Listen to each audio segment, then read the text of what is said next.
राष्ट्रपिता महात्मा गांधी के जयंती के अवसर पर आज रीवा केंद्रीय जेल से 12 कैदियों को रिहा किया गया। गांधी जयंती पर मिली कैदियों को रिहाई खुशियों से आंखें भर आई। बता दें कि मध्य प्रदेश शासन के निर्देश पर आज महात्मा गांधी की जयंती के अवसर पर रीवा केंद्रीय जेल से 12 कैदियों की रिहाई की गई है। इन सभी कैदियों की रिहाई हाई कोर्ट से जमानत की अपील वापस लेने पर की गई है। दरअसल गांधी जयंती पर कैदियों की रिहाई का सिलसिला बीते कुछ वर्षों पूर्व ही शुरू किया गया था, जिसमें शासन की गाइडलाइन के अनुसार जिला स्तरीय समिति द्वारा भेजे जाने वाले प्रस्ताव पर जेल मुख्यालय और राज्य सरकार के निर्देश पर कैदियों के रिहाई दी जाती है। बताया गया कि गांधी जयंती पर रीवा केंद्रीय जेल से धारा 302 के तहत आजीवन कारावास की सजा से दंडित उन कैदियों को रिहा किया गया जिन्होंने सूखी सजा के तौर पर 14 साल और माफ़ी मिलाकर 20 वर्ष की सजा भुगत ली है। हालांकि रिहा होने वाले एक कैदी को SC/ST एक्ट के तहत आजीवन कारावास की सजा पड़ी थी। बताया गया कि जिन कैदियों को आज रिहा किया गया है उनके परिजनों को रिहाई की सूचना जेल प्रबंधन द्वारा पूर्व में ही भेज दी गई थी, जिससे परिजन कैदियों को लेने जेल अधीक्षक कार्यालय पहुंचे थे। आज 2 अक्टूबर महात्मा गांधी जयंती के अवसर पर केंद्रीय जेल रीवा से 12 आजीवन कारावास के कैदियों को रिहा किया जा रहा है। ये सभी कैदी जो जिला स्तरीय समिति की गाइडलाइन है, शासन की गाइडलाइन है, उसके तहत इनका नाम का प्रपोजल जिला स्तरीय समिति से जेल मुख्यालय भेजा गया था और जेल मुख्यालय से राज्य शासन को भेजा गया था। राज्य शासन से इन सभी कैदियों की रिहाई का प्रस्ताव ओके हो गया था और आज इसी अवसर पर ये रिहा हो रहे हैं।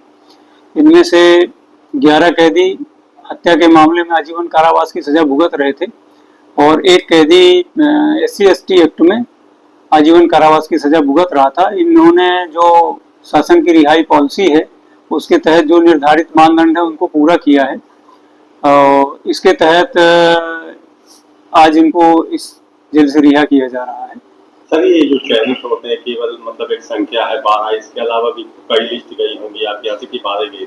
नहीं, देखिए, जो शासन की रिहाई पॉलिसी है उसके तहत जो मानदंड निर्धारित है उनके कि किनको रिहाई हेतु पात्र माना जाएगा, किनको रिहाई हेतु अपात्र माना जाएगा।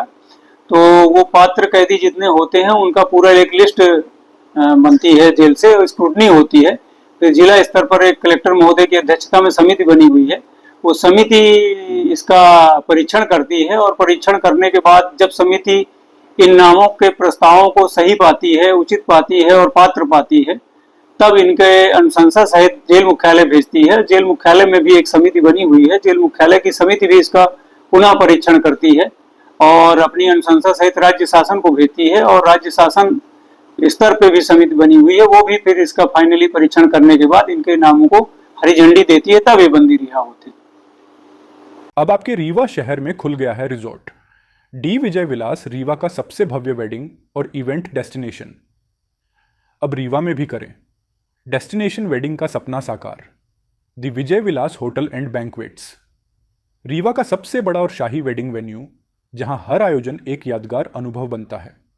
हमारी विशेषताएं हैं ग्रैंड गोल्डन बैंक्वेट हॉल, सगाई तिलक और पारिवारिक समारोह के लिए भव्य स्थान, आर्किटेक्चर मास्टरपीस और ग्रीन लॉन, शानदार वेडिंग और रिसेप्शन के लिए परफेक्ट लग्जरी रूम और प्रीमियम स्टे, मेहमानों के लिए आरामदायक और शाही अनुभव, विला रेस्टोरेंट रीवा का प्रीमियम रेस्टोरेंट, बर्थडे पार्टियाँ और फैमिली गेट टुगेदर के लिए बेस्ट वर्ल्ड क्लास कैटरिंग, भारतीय और इंटरनेशनल स्वादों के साथ एक यादगार भोज अनुभव।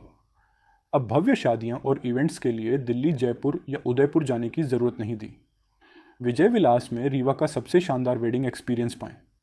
पता है the Vijay Vilas hotel and banquets, ring road toll plaza के पास, रीवा, मध्य प्रदेश। बुकिंग और इंक्वायरी के लिए संपर्क करें 7880-08750 1 एवं 7880-0875002।